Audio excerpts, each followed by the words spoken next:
다 같이 한번 읽어보도록 하겠습니다. 시작. 오직 성령의 열매는 사랑과 희락과 화평과 오래 참음과 자비와 양선과 충성과 온유와 절제니 이와 같은 법이 없느니라.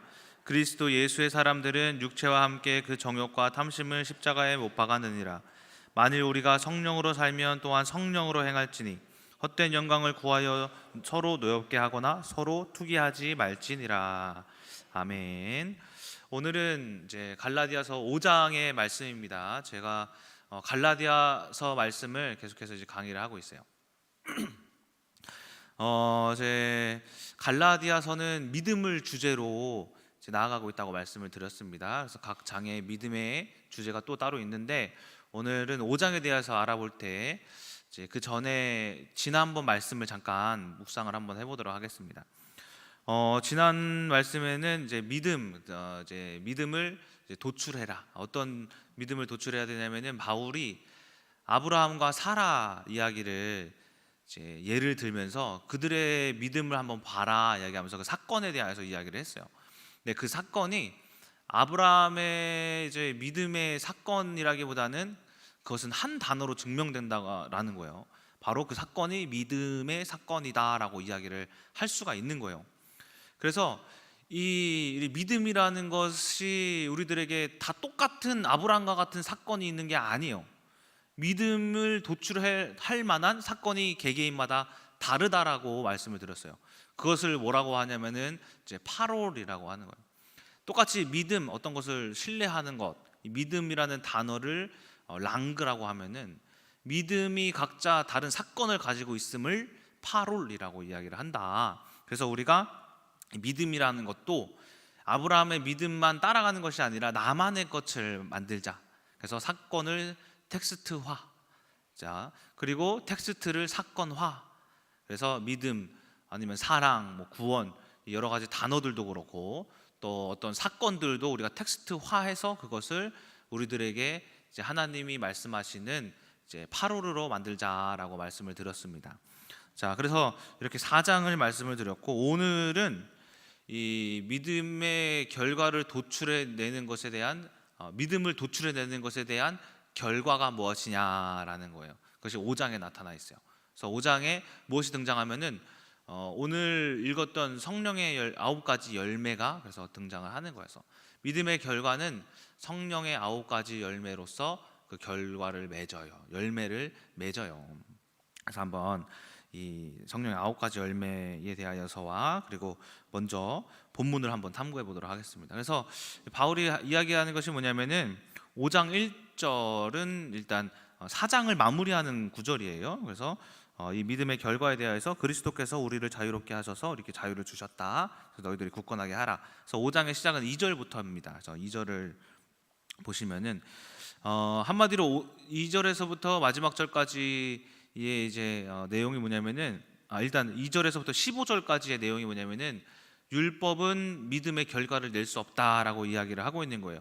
근데 그 안에 특히 5장 5절을 보시면은 그 중요한 구절이 나오는데 5장 5절 우리가 성령으로 믿음을 따라 의의 소망을 기다리노니 해서 여기서의 의의 소망이 뭐냐면은 성령의 열매인 거예요. 우리가 성령을 따라서 이것을 기다린다라고 이야기하는 거예요. 그래서 이 성령의 9가지 열매는 우리가 막 행한다고 해가지고 사랑을 그냥 사랑한다고 해가지고 사랑의 열매를 맺는 게 아니에요. 성령과 하나 되는 사랑을 해야 하는 거예요. 우리가 그리고 이제 희락, 화평, 오래 참음, 자비, 양선, 충성, 온유, 절제 이런 9가지의 것들 모든 것이 그냥 우리가 오래 참는다고 해가지고 참음의 결과가 있는 게 아니라 성령에 따른 오래 참음이 있어야 되는 거예요. 그래서 그것을 제가 오늘 드리고자 하는 말씀이 뭐냐면 그게 성령에 따른 합일점이에요. 합일점. 자 그래서 5절 그래서 쭉쭉쭉 보시면 오늘 본문의 말씀에서 이제 결국에는 그 6절에 효력이 있는 것은 믿음이다. 율법은 이웃 사랑하는 것 안에서 우리가 다 이루어질 수 있는 것이고 그래서 이것이 이제 16절에 그러므로 우리가 성령을 따라 행하여야 하는데 성령의 일과 이제 육체의 일을 구분합니다. 그래서 육체의 소욕은 성령을 거스르고 성령은 육체를 거스르나니 이 둘은 서로 대적합니다. 해서 육체의 일에 대해서 15가지에 대해서 이야기를 하고 있어요. 그래서 음행과 더러운 것, 이 불결한 것들, 호색, 남자 여자를 좋아하는 거, 우상 숭배, 주술, 점치고 운세 이런 거, 원수 맺는 것, 분쟁, 당 짓는 것, 이제 편가르는 거 있잖아요.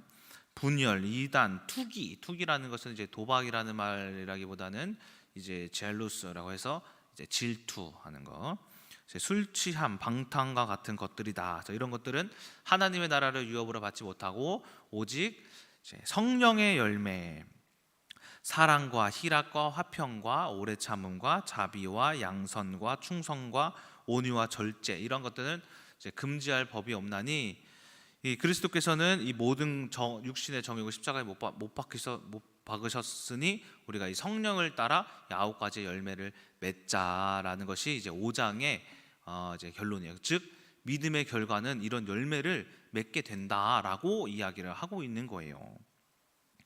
자, 그래서 이 성령의 열매 이제 9가지는 사실은 우리가 이제 믿음의 결과라고도 이야기할 수가 있는데, 이것을 또한 믿음의 방향이라고도 이야기를 할 수가 있는 거예요. 왜냐하면 사랑이 있으면 사랑을 하기 위하여서 우리의 방향이 사랑으로 정해지기 때문인 거예요. 그래서 이 성령의 9가지 열매는 결과이지만은 방향이다. 또한 이 열매라는 것을 여러분들이 잘 생각을 해보시면은, 열매는 그냥 아무것도 없는 땅에서 막 나오는 게 아니에요. 우리가 사랑이라는 열매는 사랑이라는 씨를 뿌려야 그 씨가 자라서 사랑이라는 열매를 맺는 거잖아요. 또 희락이라는 것도 마찬가지로 우리가 포도나무에서 포도가 나듯이 희락이라는 씨를 뿌려야 되고, 우리가 화평이라는 씨, 오래 참음이라는 씨, 자비라는 씨, 그러니까 모든 것이 다 어떠한 씨가 있는 거예요. 씨가. 근데 그 씨가 씨를 심어야지만이 열매를 맺는 것인데, 그 씨가 무엇이냐? 바로 성령님이 원하시는 이제 합일점에서 우리가 그 씨를 찾아볼 수가 있다라는 겁니다. 그래서 오늘은 무작정 사랑하는 것이 아닌, 무작정 이제 사랑의 씨를 심고자 사랑하는 것이 아닌, 화평하고자 화평하는 것이 아닌, 희락하고자 기뻐하는 것이 아닌, 어떻게 하면은 어떤 씨를 뿌려야지 사랑의 씨를 통하여서 사랑의 열매를 맺고, 어떤 것을 뿌려야지 우리가 이제 희락이라는 열매를 맺을 수 있는 이 성령님이 원하시는 씨가 무엇인가라는 이 성령의 합일점이라는 씨에 대하여서 한번 말씀을 드리고자 합니다. 자, 그래서 이 성령의 9가지 열매로서 한번 이제 성령님이 원하시는 합일점에 대한 씨를 찾아볼 텐데, 첫 번째가 사랑의 합일점. 그렇죠? 우리가 이 성령의 9가지 열매 중에 첫 번째가 사랑입니다. 사랑 해보신 분? 우리 청소년 친구들도 요즘에 교회에서 사랑을 하고 있더라고요. 막 이렇게 연애하고, 누구누구씩, 그렇죠? 사랑이라는 것은 우리가 어쨌든 서로 좋아하는 거죠. 근데 무작정 사랑이라는 것은 좋아한다고 해가지고 되는 게 아니에요. 사랑 안에는 깊은 의미가 있어요. 그게 뭐냐면은 바로 희생이에요. 희생, 그렇죠? 서로가 사랑한다고 해서 사랑하는 사람들을 보면은 자기가 뭔가를 이렇게 준단 말이에요. 시간을 할애하고, 돈을 좀 할애하고, 어떤 이제 내 육신의 어떤 행위도 좀 할애하고 하는 등 우리가 무엇을 할애한다라는 거예요. 근데 성경에서 말하는 이 사랑은 조금 의미가 깊어요. 뭐냐면은 예수 그리스도께서 빌립보서 2장을 읽어보시면은 이 빌립보서 2장의 말씀은 뭐냐면은 예수님이 너희들을 죽기까지 사랑했다라는 게 그것이 이제 핵심이에요. 빌립보서 2장이. 그러니까는 성경이 말하는 사랑을 우리가 해야 되죠. 육신이 아닌. 성령님이 원하시는 사랑은 뭐냐면은 죽는 거예요. 죽는 거. 근데 여러분들, 우리가 죽는다, 죽어라 이렇게 이야기를 많이 하잖아요.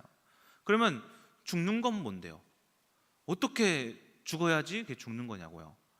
이 죽는다라는 것은 뭐냐면은 저는 이렇게 말씀을 드리고 싶어요. 죽는다라는 것은 유한성을 보는 게 아니라 무한성을 보는 것이다라는 거예요. 유한성을 뭡니까? 있을 유, 한계, 한 이래가지고 이 사람의 한계를 정해놓는 거예요. 근데 무한성은 없을 무, 한계, 한 해가지고 이 사람의 한계가 없다라고 생각하는 거예요. 죽는다라는 것은 이 사람을 결론 맺는 게 아니라 이 사람을 무한적으로 내가 희망하는 거예요. 소망하는 거예요. 이 사람에 대한 생각이 하나님이 이 사람을 통해서 무엇을 하실까? 그것을 알 수가 없어요. 그것을 우리가 기대하는 것이 곧 죽는 거예요. 그것이 곧 사랑하는 거예요. 제가 예를 들어서 코로나 때 한번 이제 새벽 예배 설교를 이렇게 하는데, 그때 그 나라에서 예배 관계자 외에 한 명도 오지 말라 그랬어요. 그래서 뭐 한 일주일 동안 그렇게 했는데, 새벽 예배 설교를 하려고 딱 왔는데, 제가 그날 혼자 미디어 다 켜고 이제 저랑 누가 있었냐면 이경호 목사님 둘이만 이렇게 있었어요. 설교를 하고 이제 집에 가는데 마음이 너무 공허한 거예요. 왜 공허하냐면 뉴스에 그 당시에 어느 교회가 이제 망했다, 뭐 전도사님들 카톡방에서도 이제 자기 전도사 직장 잃었다, 이런 글이 막 올라오니까 우리 교회도 곧 망하겠네 라고 뭐 한 거냐면은 유한성을 가진 생각을 한 거예요. 내가 죽지 못한 거죠. 그렇죠? 내 생각이 살아나가지고 우리 교회, 그래서 집에 가서 울었어요. 새벽에 끝나고 우리 교회 망했다, 성도가 한 명도 없네, 우리 교회 어떡하냐, 이렇게 큰 교회가 이제 어떻게 감당하려고 이제 망했다, 이렇게 생각을 막 하는 것이 뭐냐면은 유한성 가진 생각. 그러니까 제가 죽지 못하고 살아있는 생각으로 교회. 그래서 그때 사람들 없을 때 혼자 교회 와가지고 아무도 없으니까 철야도 안 하시고 하니까는 하루에 3시간 4시간씩 미디어 공부를 엄청 했어요. 언제나 하루 종일 미디어 뭐 하고 한 적 있어요. 그래서 지금 제가 미디어를 볼 수 있는 거예요. 그때 뭐가 생겼냐면 교회를 사랑하는 마음, 이게 바로 사랑이다라는 거예요. 우리가 사람을 볼 때 그 사람을 사랑하면은 결론 맺지 마세요. 제가 이 가정, 제가 지금 살고 있는 이 가정도 결론을 맺은 적이 있어요. 어떤 결론? 이혼해야겠다, 이 결론을 맺은 적이 있어요. 왜? 사랑하지 않으니까. 곧 결론 맺음이 사랑하지 않는 결과로 이어져요. 그런데 이 가정을 반대로 생각한 거예요. 아니다, 내가 이 가정을 결론 맺지 말아야지, 내가 죽어야지, 이 가정 어떻게 사랑할까 생각하니 하나님이 이 결혼을 시키신 이유를 생각해라. 그 이유가 뭐야? 몰라요. 그때까지는 몰랐어요. 모르겠어. 그런데 뭐가 생기냐면 기대가 되기 시작하는 거예요. 그러니까 즉 죽는다라는 거. 그러니까 내가 이 가정을 사랑하기 위해서는 죽어야 할 수밖에 없었던 거예요. 그래서 죽으니까 이 가정이 어떻게 되어지기 시작했냐면 하나님께서 내가 알지 못하는 것으로 역사하시고 내가 생각하지도 못한 일들이 생겨나는 등 이 가정을 하나님께서 살려주셨어요. 그래서 이 가정을 지금은 사랑하게 됐어요. 즉 우리가 사랑한다라는 것은, 그래서 우리가 누구를 사랑하고 또 하나님을 사랑하고 이 씨를 맺기 위해서는 먼저 그 환경과 사람 앞에 죽으셔야 된다라는 거예요. 곧 죽는 것은 무한성, 하나님이 하실 일이 무엇인지를 우리가 생각하는 거예요. 그것이 곧 죽는 것이다라는 겁니다. 그래서 결국에는 그 죽음의 씨가 이 가정의 사랑이라는 열매를 맺기 시작한 거예요. 그래서 지금은 민정사모에 대한 이제 생각도 많이 사랑으로 바뀌었고, 또 자녀에 대한 이 자녀가 생김으로써 또 사랑이 더 회복되어지는 가정이 되었어요. 저랑 여러분들이 사랑의 열매를 맺기 위해서는 그리스도가 죽으신 것과 같이 우리가 죽는 이 무한성에 이제 씨를 심어라. 그것이 바로 죽는 것이 성령의 합일점이다, 성령님이 원하시는 사랑이다라는 겁니다. 자, 두 번째는 희락입니다. 희락. 우리가 희락의 합일점을 찾아야 해요. 인간 철학에서 인간은 언제 기쁨을 느끼는지 아십니까? 인간은 미래에 대한 확실성이 있을 때 기뻐한대요. 그러니까 제가 예를 들어서 돈이 엄청 많으면은 돈 문제가 없잖아요. 기쁜 거예요. 항상 그냥 그 하루하루를 기쁘게 살아가는 거예요. 미래에 대한 확실성이 있으면은 여러분들 다 기쁘실 거예요. 그런데 우리가 이 확실이라는 것에 대하여서 확실히 맺을 수가 없어. 왜? 내가 지금의 환경에 있어서 미래에 대한 소망이 없으니까 기쁠 수가 없는 거예요. 그래서 인간이 기뻐하려면 우리가 미래에 대한 확실성을 가져야 한다는 거죠. 성령님도 마찬가지예요. 성령님이 원하시는 기쁨은 우리가 미래에 대한 확실함을 얻기 바라세요. 그게 성령님이 원하시는 합일점인 거예요.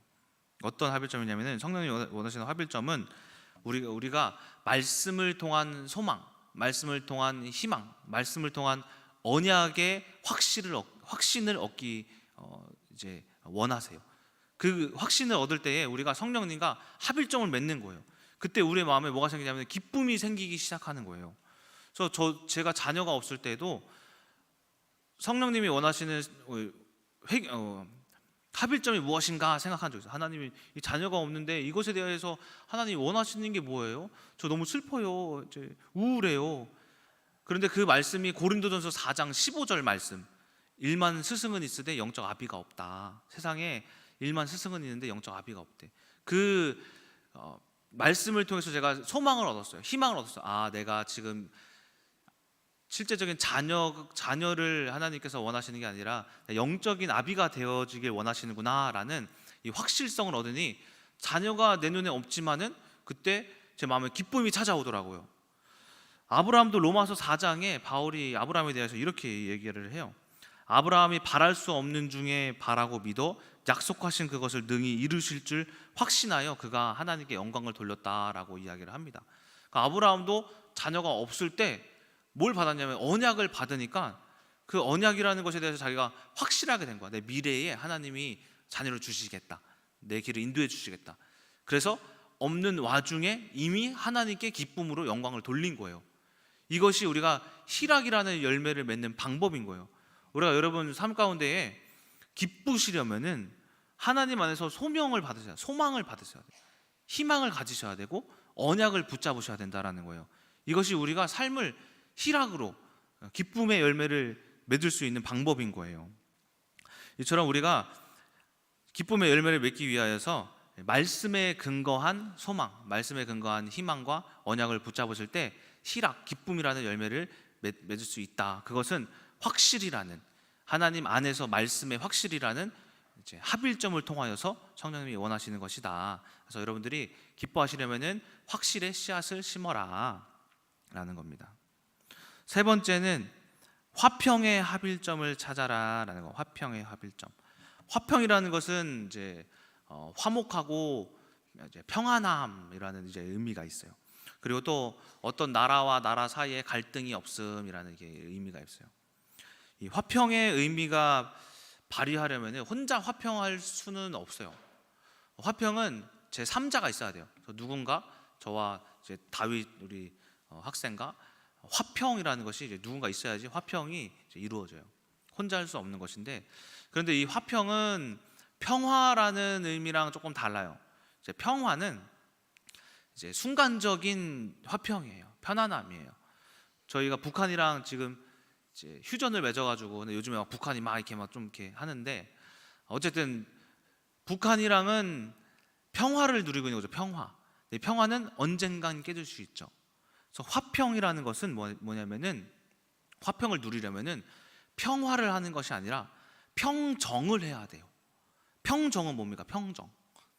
평정은 완전한 정복이에요. 제가 이 교회를 평정한다는 것은 완전한, 여러분들 제가 다 평정하는 거예요. 알렉산더가 이제 중동 지방과 유럽 지역을 이제 평정했죠. 그래서 완전히 왕과 정복한 거예요. 정복. 우리가 화평, 평안함을 누리려면은 평정하셔야 돼요. 무엇을 평정하셔야 되냐면은 그 화평을 방해하는 흑암의 세력을 평정해야 돼요. 에레미야 1장 10절 말씀과 같이 그 흑암을 파괴하고 파멸하고 꺾고 무너뜨려야 돼요. 그것이, 그 흑암을 평정해야지만이 제가 예성이를 만나도 화평할 수 있고, 제가 누구를 만나도 화평할 수 있고, 어떤 환경을 만나도 화평할 수 있는 거예요. 제가 흑암을 평정했으니 모든 것에서 화평할 수 있는 방법이 생긴 거예요. 그래서 평정의 합일점을 우리가 찾으셔야 되는 거예요. 그 합일점이 뭐냐면은 흑암을 결박하는 것. 제가 예전에 이제 누구랑 화평하지 못했냐면은 김상희 사모님이랑, 특히 이제 이동주 목사님이랑 결혼 전에 화평하지 못했어요. 제가 왜냐면 혈기가 많거든요. 혈기가 많은데 특히 이동주 목사님은 굉장히 똑똑하신 것 같아요. 왜 똑똑하냐면은 저의 이제 폭발 스위치를 잘 알아요. 근데 저만 아는 게 아니라 다른 분들의 폭발 스위치를 다 아시는 것 같아. 그리고 사모님도 그래요. 약간 제가 잘못되어 있는 거를 이제 서슴치 않고 말하시는데 사모님도 약간 폭발 스위치를 잘 아시는 것 같아. 약간 막 찔려. 항상 사모님 말씀하시면 좀 찔리잖아요, 그렇죠? 근데 그렇게 있는데 지금은 요즘에는 사모님의 관계와 이동주 목사님의 관계가 화평해요. 근데 제가 화평하게 만든 게 아니라 제가 그분들을 통해서 화평을 누려요. 그러니까 그분들이 뭘 하신 거냐면은 저와의 관계 속에 속이는 흑암을 평정하신 거예요. 그래서 그분들이 저를 대할 줄 알아요. 어떻게 하면 옛날에는 폭발 스위치를 이동진 빵 해가지고 팡 터뜨려가지고 이렇게 했는데 지금은 폭발 스위치를 안 누르세요. 사모님과 말하면 평안하고 최근 들어 이동주 목사님과 대하면 평안해요. 제가 사모님은 어떻게 해서 그 평안함을 누리기 시작했냐면은 사모님이 예전에 결혼하기 전에 이제 사모님이랑 이렇게 대화를 하면은 사모님이 항상 이제 저를 잘못된 것을 막 이렇게 막 찌르시니까 제가 막 화가 난 거예요. 그러니까 막 찌른다고 해가지고 제가 이제 열이 받으니까 열 받으면 뭐해요? 뭐 부셔야 되잖아요. 그래서 사모님을 부실 수 없으니까 맨날 이제 화장실 문을 부셨단 말이에요. 막 화장실 문을 또 부시고 있는데 사모님 이런 말씀하시는 거야. 바울아, 그거 네가 아니라 네 안에 죄다. 바울이 로마서 7장에 그렇게 얘기했다. 너 그거 잘 분별해라. 그리고 엄마가 미안하다. 야, 혈기 내는 사람이 힘들지 그 혈기 내는 걸 듣는 사람이 더 힘들겠냐? 혈기 내는 사람이 더 힘들다야. 우리 바울이 너가 더 힘들지. 부시다가 울었어요. 아이씨 손 아파. 네. 그때 이제 바깥으로 너무 이제 화가 주체가 안 되니까는 이제 바깥으로 뛰쳐 나가가지고 이제 롯데마트 가가지고 롯데마트 이제 넓으니까 막 걷다가 이제 꽃가게가 보이는 거 롯데마트 안에 화분 파는 데 있잖아요. 그래서 이제 화분 하나 사가지고 집에 와가지고 어머니 죄송해요. 그때 확 풀린 것 같아요. 그때 어머니가 저에 대한 흑암을 평정하셨을 때 그 전에도 사건들이 많았지만 완전히 회복이 안 됐었고 그 당시 엄청 많이 회복되었던 것 같아요. 100곳 저쪽에 전원주택 살 때 그때였어요. 근데 그때 제가 느낀 게 뭐냐면은 어머니가 나를 평정하셨구나. 그래서 지금까지 어머니와의 관계가 화평합니다. 그래서 화평하는 방법이 뭐냐면은 저랑 여러분들이 내 남편과 화평하시려면은 남편을 속이는 흑암을 여러분들이 평정하셔야 돼요. 그 흑암을 평정하는 방법이 뭐냐면은 결박하는 거예요. 그냥 막 남편을 이 새끼 하면은 뭐 이 새끼가 아니라 사랑으로, 말씀으로 그 흑암 결박을 가지고 평정하셔야지만이 여러분 관계가 화목해지는 거예요. 화평케 되는 거예요. 이동주 목사님도 마찬가지예요. 제가 좀 부끄럽지만은 솔직히 최근까지도 이동주 목사님에 대하여서 어떤 시기 질투 그리고 약간 열등감. 이동주 목사님이 뭐 요셉지도학교 교장도 맡고 계시고 어떤 높은 직위에 있고 뭘 맡고 계시고 또 약간 제가 좀 밴댕이 손가락질하고 느껴지면 이제 내일 임직식 있잖아요. 그래서 안수위원회 위원장으로 막 있고 나는 안 하고 막 이런 거 있잖아요. 그러니까 이런 거 조그만 거에 막 매이는 거예요, 제가. 그래서 나도 목사인데 나도 뭐 이런 거 안 하고 이동주 목사님만 이거 목사냐? 이런 게 그냥 제가 좀 밴댕이 손가락질하고 그런지 솔직히 조금만 이렇게 막 엄청 막 매이고 막 시기 질투하는 게 아니라 뭐 그런 감이 그냥 그렇구나 이렇게 느끼는 정도? 오해하지 마세요. 제가 하여튼 그런 것들이 있어요. 그러니까는 조금 이동주 목사님한테 막 매여 있는 게 이렇게 있었다라는 거예요. 근데 어느 날 이동주 목사님이 최근에 이러시는 거예요. 한 달 전부터인가 저한테 뭐라고 하냐면은 저를 이렇게 동진아 뭐 잘한다 말하고 야 잘했다 막 칭찬해주고 전지학 그 목요일 강의인가 저 다음에 이제 이동주 목사님이거든요. 항상 끝나면 동진아 오늘 수고했다 뭐 이렇게 해주고 어느 날은 이제 요셉 지도자학교 이제 입시 설명회가 다음 주 토요일이잖아요. 입시 설명회 제가 중국 대학 입시 그거 담당을 맡았거든요. 그거 PPT를 만드는데 저도 뭐 중국에 대해서 뭐 대학에 대해서 아나 막 엄청 좀 어려운 거예요. 힘든 거예요. 그래서 PPT를 사실 이제 마감 기한이 저번 주였나 이번 주까지였나 그랬는데 제가 다 못했어요. 그래서 이동주 목사님이 카페에 있는데 갑자기 저한테 말을 거시는 거예요. 이동진 목사님 혹시 중국 그 입시반 설명회 준비 다 됐냐? 그래서 제가 다 안 됐잖아요. 그래서 나 또 한 소리 먹겠네 해가지고 제가 이 정도 했어요 해가지고 핸드폰에 가지고 있으니까 이제 보여드렸더니 와 이동진 목사님 전문가 같이 하셨네요. 잘하셨네요. 야, 근데 좀 이런 거 보완하면 좋겠어요. 근데 너무 잘하셨네요. 전문가 같아요. 이러는 거예요. 그럴 사람이 아니거든요. 근데 저한테 갑자기 카페에서 막 그런 소리를 하니까, 뭐지? 이동주 목사님 무슨 어떤 병 걸렸나? 또 옛날에 사모님 막 그랬듯이 돌아가시려나? 막 이렇게 생각이 막 드는 거예요. 근데 집에서 생각을 해봤어요. 저 사람은 왜 그러지? 왜 뭐 잘못 먹었나? 왜 그럴까? 생각해보니까 그게 아니에요. 뭐냐면은 이동주 목사님이 저를 평정하시기 시작한 거예요. 저와의 관계가 조금 삐뚤어져 있는 걸 발견한 거예요. 역시 첫째는 첫째다. 장자는 장자다. 역시 내가 넘어설 수 없는 영역이구나. 그렇기 때문에 하나님이 안수위원장을 쓰시는구나. 이게 이제 이해가 되는 거예요. 어쨌든 그런 식으로 해가지고 이동주 목사님한테 제가 요즘에 너무 감사해요.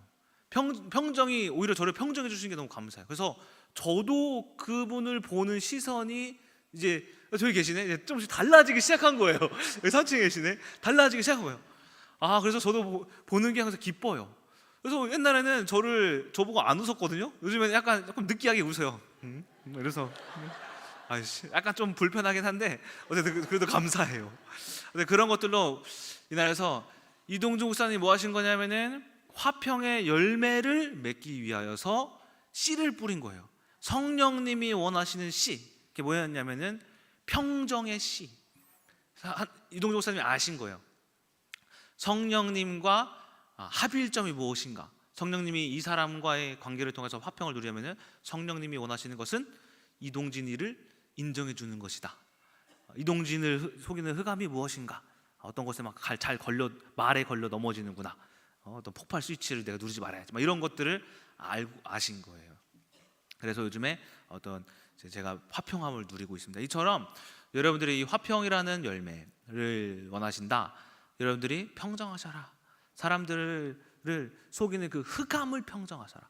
그 사람을 집어삼키는 게 아니라 그 사람을 속이는 흑암을 여러분들이 평정하셔야 한다라는 겁니다. 이것이 평정하는 것이 성령님이 원하시는 합일점이고, 그것을 통해서 여러분들이 결국 화평의 열매를 누릴 수 있다라는 겁니다. 네 번째는 오래 참음의 합일점을 찾아라라는 거예요. 오래 참음. 여러분들이 인내해야 한다, 오래 참아야 한다, 이런 말씀을 많이 들어보셨잖아요. 그런데 언제까지 그냥 참기만 하실 건데요? 언제까지 인내만 하실 거냐고요? 우리가 이 오래 참는다라는 것은 그냥 무작정 참는 게 아니라, 참는다라는 것은 목적을 향한 인내예요. 목적이 있어야지만이 우리가 인내가 되어지는 거예요. 그냥 무작정 참는 건 언젠간 폭발하기 이제 마련이거든요. 우리가 인내한다라는 것은 어떤 목적을 두고 참는 거예요. 그 목적을 발생할 때까지 내가 기다리는 거예요. 예수 그리스도가 죽으신 이유도 하나님이 그냥 무작정 예수 그리스도를 죽이신 게 아니에요. 부활이라는 목적을 가지고 예수 그리스도를 채찍질 당하게 하시고 사람들에게 인정받지 못하게 하시고, 예수 그리스도가 능력이 있으심에도 불구하고 그가 사람으로서 사람들과 동등됨을 취하셨다고 하잖아요. 이처럼 예수님도 목적에 의한 오래 참음을 하신 거예요. 저는 우리가 오래 참음의 열매를 맺기 위하여서는 여러분들 생각과 마음 가운데 목적이 있어야 돼요. 어떤 목적이냐면은 하나님께서 바라시는 목적이 뭘까라는 하나님의 목적. 그것을 제가 지난주에 뭐라고 설명했습니까? 후생의 목적, 타생의 목적이라고 설명해드렸잖아요. 그 타생의 목적이 뭡니까? 타생은 이제 자생이라는 말의 반대말로, 자생은 나에게 생명이 있는 목적. 내가 밥을 먹는 이유는 내가 그냥 배가 고파서.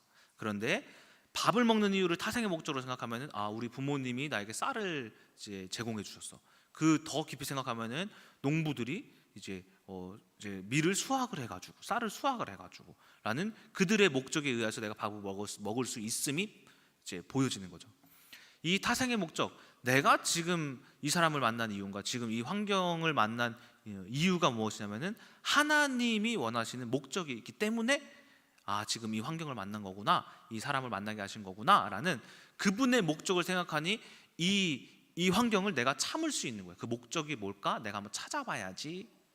이게 타생의 목적으로 지금을 이겨내는 방법인 거예요. 그래서 내가 지금을 그 하나님의 목적을 찾기 위해 달려가니까 지금을 견딜 수 있는 거예요. 처럼 올림픽 하시는 선수들도 올해 올림픽 했었죠. 그들이 올림픽이라는 목적이 있으니 뭐 할 수 있는 거예요? 그 고독한 혹독한 훈련을 견딜 수가 있는 것처럼 우리가 목적이 있어야만이 우리가 지금의 삶을 인내할 수 있고 오래 참을 수 있다라는 거예요. 후생의 목적은 뭡니까? 후생은 이제 복리후생. 복리후생은 뭐냐면은 말 그대로 뭘 받는다라는 거예요. 나라에서 진행하는 이제 복리후생은 뭘 막 줘요. 조이한테 뭘 막 주고 나라에서 뭐 돈도 주고 뭐도 막 준단 말이에요. 하나님의 후생의 목적이 있어요. 뭐냐면은 하나님이 우리에게 뭔가 주시고자 하는 목적이 있다라는 거예요. 그것을 우리가 바라고 찾는 거예요. 아, 내가 지금 민정사모의 결혼을 생활해서 하나님이 주시고자 하는 것이 뭘까? 이 자녀가 없는 이 문제를 통해 주시고자 하는 것이 뭘까? 하나님이 그 주시고자 하는 그 목적을 찾으니 자녀의 문제에 있어서도 제가 오래 참을 수 있었고 결혼 생활도 제가 오래 참을 수 있었던 이유가 바로 그 목적을 참으니 인내가 되어지고 오래 참음이 되어졌던 거예요. 그래서 그 오래 참음의 결과가 뭘로 나타나요? 지금 조의로 나타나고 지금 제가 지금의 가정으로서 나타나는 것이 오래 참음의 결과잖아요. 이처럼 우리가 이 오래 참음을 이루기 위해서는 성령님이 여러분들에게 목적을 주신다는 거예요. 그 목적이라는 합일점을 여러분들이 찾으셔야 돼요. 그것이 뭘까라는 것을.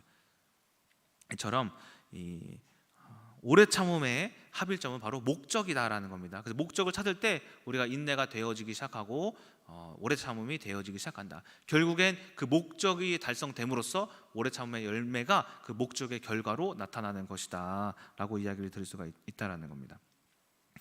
다섯 번째는 자비의 합일점을 찾아라라는 거. 자비는 뭐냐면은 이렇게 베푸는 거죠. 뭔가 이제 선을 행하는 거죠. 뭔가 베푸는 거죠. 근데 이 자비라는 건 무작정 우리가 도와주고 이제 힘든 사람을 이제 살펴주고 그러는 게 아니에요. 나도 부족한데 여러분 제가 구제하면 저도 월급 뭐 예를 들어서 100만 원인데 50만 원씩 막 구제하면 제가 살겠습니까? 못 살아요. 그리고 가정에 사랑이 부족한데 자꾸 밖에서 봉사활동을 하고 밖에 싸돌아다니면은 가정이 화목하겠냐고요. 아니에요. 그렇죠? 우리가 자비를 하더라도 지금 내 상태를 바라볼 줄 아셔야 돼요. 이 자비라는 것은 뭐가 있어야 되냐면 자비를 하려면은 내가 먼저 살아 있어야 돼요. 근데 그 자비라는 것을 뭘로 우리가 씨앗으로 삼아야 되냐면 말씀. 우리가 말씀을 통해서 살아 있어야지만이 되어지는 거예요. 그리고 이 자비라는 것은 육신의 행위로서 하는 자비가 아니에요. 뭐 구제하고 봉사활동을 하고 뭘 막 섬기고 하는 게 아니에요. 이 자비라는 것은 육신의 자비는 열매가 없어요. 무슨 말이냐면은 사람이 살아날 수 없어요. 돈 없는 거지들에게 돈을 자꾸 주면 그냥 그 사람은 거지예요. 그런데 그 사람에게 거지인데 자비를 계속 베풀면 그런데 그 사람에게 내가 돈 벌 수 있는 방법을 알려줘봐요. 그러면 그 사람은 거지에서 탈출할 수 있는 거거든요. 지금 뭐가 있어야 되냐면은 그들에게 돈을 주는 것이 아닌 방법을 줘야 돼요. 방법. 그것이 진정한 자비인 거예요. 제가 이런 이제 이야기를 들은 적이 있어요. 누가 유니세프의 소말리아에 막 몇 년 동안 이제 구제를 했대요. 유니세프에서 막 이렇게 누구 청소년 아이들 한 명 뭐 지정해가지고 뭐 이제 뭐 한 달에 3만 원씩 내는 거 있잖아요. 뭐 그렇게 뭐 했나 봐요. 그리고 몇 년이 지나서 연락이 왔대요. 자기가 연락을 했나? 어쨌든 그 자기가 후원했던 아이에 대한 소식을 들었는데 그 아이가 성인이 돼서 뭐가 됐는지 아세요? 소말리아 해적질을 하고 다닌다라는 거예요. 자기가 돈으로 이렇게 해줬는데 나중에 그 결과가 해적이 된 거예요. 해적. 남들 막 이제 뭐 돈 빼는 해적이 된 거예요. 근데 그게 뭐냐면은 육신으로 행하는 자비의 결과예요. 그 사람을 통해서 열매가 있습니까? 없는 거예요. 이처럼 우리가 아무리 뭘 해도 도와주고 뭐 헌신을 해도 물론 필요한 것도 있겠지만은 먼저 그 자비는 육신의 행위가 아닌 말씀으로서의 자비가 있어야 된다라는 거예요. 그래서 베드로도 이제 사도행전 3장 6절에 뭐라고 하냐면은 그가 이제 성전을 다니다가 구걸하는 안증뱅이를 봐요. 안증뱅이를 보고 긍휼히 여겼는지 베드로가 뭘 하냐면은 베드로가 이르되 은과 금 내게 없거니와 내게 있는 이것을 너에게 주노니 나사렛 예수의 이름으로 일어나 걸으라 하고 그가 성전을 뛰기도 하며 걷기도 했다라고 해요. 뭐냐면은 베드로가 은과 금이 없지만은 그가 평생 구걸을 하지 않도록 그를 이렇게 세워준 거예요. 자기에게 있는 말씀을 자비로서 준 거예요. 이처럼 우리가 자비의 진정한 열매를 맺기 위해서는 뭐가 있어야 되냐면 여러분 마음 가운데 말씀이 있어야 돼요. 말씀이 있는 이제 행함, 말씀이 있는 헌신, 말씀을 통한 여러분들이 섬김이 바로 진정한 자비의 열매를 맺을 수 있다라는 거예요. 그래서 이처럼 우리가 이 자비라는 것을 통하여서 먼저는 말씀으로 여러분들이 구제하셔야 돼요. 사람들을 말씀으로 여러분들을 살리셔야 돼요. 말씀을 통하여서 여러분들이 상대방에게 생명을 주시는 것이 하나님이 원하시는, 성령님이 원하시는 합일점이에요. 그 말씀을 주고자 하는, 그 희생하고자 하는 그 자비가 바로 그 자비로서의 열매, 즉 사람을 세우는, 살리는 열매를 맺을 수 있다라는 거예요. 자비의 목적이 뭡니까? 그 사람 살리는 거잖아요. 아무리 돈 줘봤자 그날 하루만 살지. 우리는 말씀을 가진 자로서 말씀을 통하여서 평생을 살리는 그 자비를 우리 주변 사람들에게 베풀어라 라는 겁니다. 이처럼 자비를 통하여서 말씀을 전하는 것을 통하여서 자비의 열매를 맺자. 여섯 번째, 이제 양선의 합일점입니다. 양선은 한마디로 선함을 이야기를 하는 거예요. 선하다라고 이제 역임을 이제 하는 거예요. 선의 기준이 뭡니까? 우리들이 아는 선은 어떤 친절이죠. 친절. 그리고 말을 이쁘게 하고, 그렇죠? 그리고 어떤 행동이 올바르게 하는 사람들이 와, 저 사람 착하다, 선하다 이야기를 하죠. 이제 양선은 이제 선함을 이야기를 하는 거예요. 저는 선한 사람이 아닌 것 같아요. 왜냐면은 민정사모가 최근에도 저보고 뭐랬냐면은 자기 결혼 사기 맞았대. 그래서 여보 왜? 이렇게 물어봤어요. 근데 뭐라고 하냐면은 아니 여보가 우리가 첫 만남 때 이제 어쨌든 제 소개팅이 첫날에 끝나고 부평역으로 제가 차 태워다 줬어요. 근데 태워다 주는 중에 이에스더한테 전화가 이렇게 왔단 말이에요. 그래서 제가 받았어요. 차 안에서 블루투스 되니까. 그래서 전화 좀 받겠다고 하면서 받으시라고 해가지고 제가 에스더 왜 전화했어? 하면서 이제 좀 착하게 말을 했어요. 선하게. 그랬구나 우리 에스더가. 에스더가 힘들었겠구나. 에스더 고생했구나. 에스더 알았어. 오빠랑 또 연락하자 하고 딱 끊었어요. 근데 민정사모가 나중에 이야기해줬는데 이 사람이 생긴 거랑 다르게 착하네. 이렇게 그래서 저랑 결혼을 했대요. 근데 결혼해서 보니까는 이 사람이 착한 게 아니라 일단 말부터가 개떡 같대요. 그래서 결혼 사기 맞았대요. 그래서 저도 얘기했어요. 나도 네 옛날 사진 보니까 결혼 사기 맞은 것 같은데. 근데 막 이런 얘기를 우스갯소리를 했는데 뭐냐면은 민정사모가 보기에는 나는 양선이 있는 사람이 아니야. 선한 사람이 아니야. 이 결혼은 선한 결혼이 아니다라고 생각을 한 거죠. 그런데 이것은 우리의 기준이지 선이라는 그 양선, 하나님이 원하시는 이 성령님을 통한 이 양선의 열매는 우리의 기준이 아니라는 거예요. 제가 아무리 민정사모가 보기에 선하지 않더라도 그 결혼을 하는 것이 하나님의 양선이에요. 그 결혼을 통해서 왜?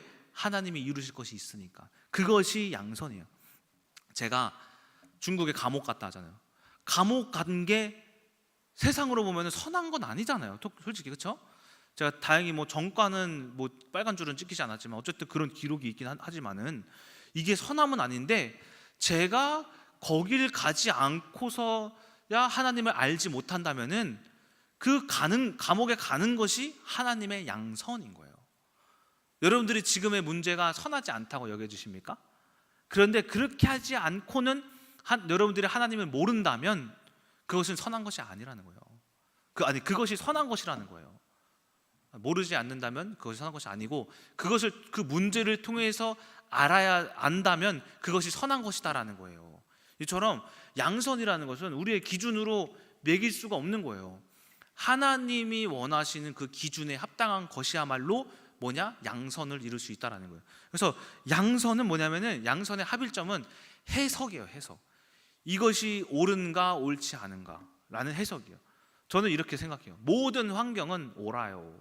고린도후서 말씀에서도 예수님은 아니오함이 없고 오직 예만 있느니라 라고 하잖아요. 모든 환경을 우리가 예로서 해석하는 것이 하나님의 양선, 선한 것의 열매를 맺기 위한 방법인 거예요. 이것이 성령님이 원하시는 합일점이에요. 모든 것이 다 옳구나, 틀리지 않구나 라고 생각하는 것이 양선의 열매를 맺을 수 있는 방법이다라는 거예요. 자, 그래서 이처럼 히브리서 13장 21절의 말씀과 같이 하나님의 뜻을 행하고자 하는 사람들은 하나님께서는 선하다 여기신다. 내가 무엇을 하든, 내가 무슨 환경을 만나든 하나님의 일을 하고자 만난 환경, 만난 사람, 만난 문제는 하나님께서 선하다라고 여기신다라는 것이 히브리서 13장 21절의 말씀이거든요. 이처럼 우리가 모든 것이 다 하나님을 위함으로써 우리가 받아들이시고 위함으로써 살아가셔서 그것을 하나님의 선함으로 또 해석하심으로써 그 해석이 성령님의 합일점이 되어서 양선의 열매를 맺는 여러분 되시길 소망합니다. 자, 7번째, 제가 오늘은 7번째까지만 하고 마치도록 하겠습니다. 다음 주에 8번째, 9번째 하고 갈라디아서 6장 하고 마치도록 하겠습니다. 내일 임직식도 있죠. 그래서 7번째는 충성의 합일점이에요. 충성은 뭡니까? 충성. 군대 가면 충성 많이 해요. 충성 많이 한단 말이에요. 충성의 의미가 뭐냐면은 당신을 이제 믿습니다 하는 거예요. 당신의 명령을 듣겠습니다. 이게 충성의 의미거든요. 그래서 이제 해병대는 기수열애라는 게 있잖아요. 그래서 기수열애 당한 사람들은 하급자가 충성도 안 한대요. 당신 믿습니다 이런 거 안 한대요. 필승하잖아요. 그런 거 안 한대요. 그러니까 이제 충성은 상급자에게 당신을 신뢰합니다, 믿습니다. 그래서 실제로 충성은 헬라어로 피스티스라고 해가지고 이제 믿다라는 의미로 쓰여져요. 그래서 충성은 믿는 것에 대한 열매라고 이야기를 할 수가 있습니다. 근데 그래서 이제 충성이라는 것을 믿는 건데 이제 믿는 것의 열매는 어떤 합일점을 찾아야 되느냐?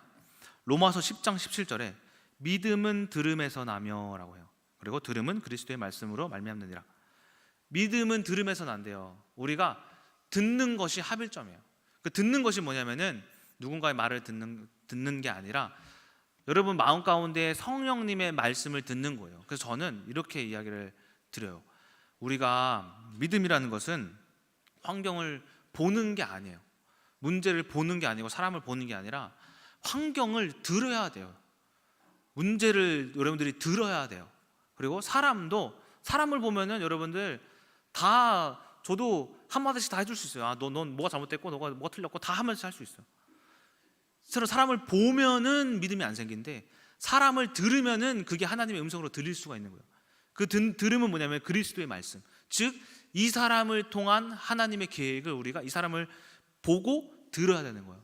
우리 예성이를 통하여서 하나님이 뭘 하시겠구나라는 것을 음성을 듣는 거예요. 제가 지금의 삶을 살아가는 방법도 항상 듣고자 살아가요. 조이가 팔 부러졌었죠. 팔 부러진 거 보면은 제가 그 어린이집 선생님 원망을 제가 솔직히 좀 했어요. 얼마나 했는지 몰라요. 내가 볼 때마다 불쌍해라. 이 조그만 게 팔이 부러졌네. 나중에 알았는데 팔이 그 팔목 뼈가 2개 있거든요. 하나만 부러진 줄 알았는데 둘 다 부러졌더라고요. 그래서 나중에 다 나와서도 조금 욕했어요. 저 인간이 2개나 부러졌었네. 그러면 안 되지. 근데 그걸 보면은 우리가 하나님을 믿을 수가 없어요. 우리가 두 눈으로 보면은 모든 것이 다 보여지지 않아요. 예수님도 하나님도 안 보이잖아요. 그렇죠? 근데 하나님의 음성을 우리가 보고자 하는 것이 아니라 듣고자 할 때, 사람에게서 하나님의 음성을 듣고자 하고 환경에서 듣고자 할 때, 그때 우리가 뭐가 생기기 시작하냐면 믿음이 생기는 거예요. 믿을 수밖에 없는 거예요. 이 환경을 믿을 수밖에 없구나. 하나님이 이 팔 부러지신 걸로 말씀하시는 것이 뭐냐? 너 정신 차려라. 너 목사로서 자격이 합당하냐? 해석 잘하냐? 아니면은 아직 너가 해이해져 가지고 내가 너를 다시 세우고자 한다. 이런 여러 가지 음성들을 제가 받았어요. 그때 환경을 통하여 내가 보는 것이 아니라 환경을 내가 들어야 하는구나. 항상 그래서 모든 환경을 듣고자 하는 거예요. 성령님이 원하시는 합일점이 그거예요. 듣고자 하는 거예요. 모든 환경을 통하여서 하나님이 말씀하시는 것이 꼭 있어요. 지금의 환경도 지금이 여러분들이 겪고 있는 문제도 건강의 문제, 경제의 문제, 자녀의 문제, 여러 가지 문제, 모든 문제가 다 하나님의 음성이 들어있어요. 깃들어 있어요. 그것을 여러분들이 들으셔야지, 듣고자 해야지 그 환경이 옳다라고 믿어지는 거예요. 그때 우리가 환경에 충성하겠습니다, 복종할 수 있는 거예요. 이처럼 우리가 이 충성의 열매는 곧 듣고자 할 때, 듣는 씨를 심었을 때에 우리가 그 믿음으로 열매가 나타난다라는 겁니다. 결론을 맺도록 하겠습니다. 오늘은 7가지 합일점을 한번 찾아봤어요. 내일은 이제 임직식이죠. 권사님, 안수지사님 이제 새로운 직분을 받으시는데 이 32분의 이제 임직 받으시는 분들 먼저 축하드리고, 저는 이렇게 말씀드리고 싶어요. 직분을 받는다라는 것은 세움을 받은 게 아니라 세워가는 자예요. 직분. 제가 목사일수록 많은 사람들에게 말씀을 전할 수 있죠. 직분은 받으면 받을수록 세우는 자가 되는 거예요, 많은 사람들을. 그래서 이 세움을 받는 것을 저는 오늘 말씀을 통해서 성령의 9가지 열매를 통하여서 사람들을 세워라 라고 말씀을 드릴 수가 있습니다. 그래서 이 직분 받으시는 모든 분들을 축하드리고, 성령의 9가지 열매를 통하여서 우리가 주변을 살리는 이제 여러분 되셔라. 그리고 또 10월을 마무리하면서 10월의 주제가 제자였죠. 제자가 되어라.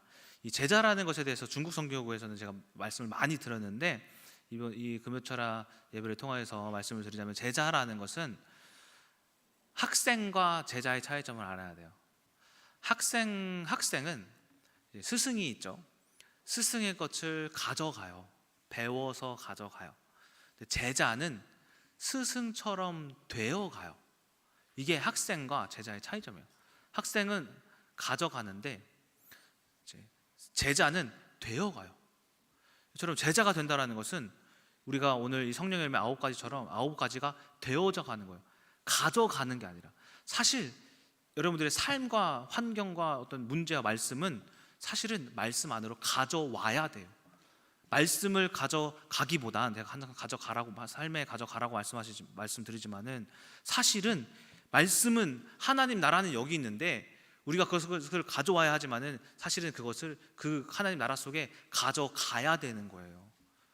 제자가 된다라는 것은 우리의 삶을 하나님의 나라로 가져가는 거예요. 우리가 이 성령의 9가지 열매를 통하여서 이 열매를 맺고자 하는 그 합일점을 여러분들이 가져가 보세요. 하나님 나라로. 그때 가져간 하나님 나라의 합일점을 통하여서 그것이 하나님 나라에서는 이미 되어짐을 볼 수가 있다라는 거예요. 그때 우리는 뭐가 되기 시작하면 제자가 되기 시작하는 거예요. 하나님을 따를 수밖에 없구나. 예수님처럼 되어질 수밖에 없구나. 내가 예수님을 따라한다라는 것보다는 되어가야지 라는 것이 더 깊은 의미가 있을 줄 우리가 믿습니다. 이처럼 이 성령의 열매, 오늘 9가지 중에 7가지를 말씀을 드렸는데, 우리 지금 이 자리에 계신 모든 큰나무교회 성도들께서 오늘 이 7가지, 특히 이제 9가지를 통하여서 모든 분들이 하나님의 제자로서의 신분을 마지막까지 이 10월의 주제를 승리하시는 여러분 되시길 주님의 이름으로 소망합니다. 기도하고 마치겠습니다.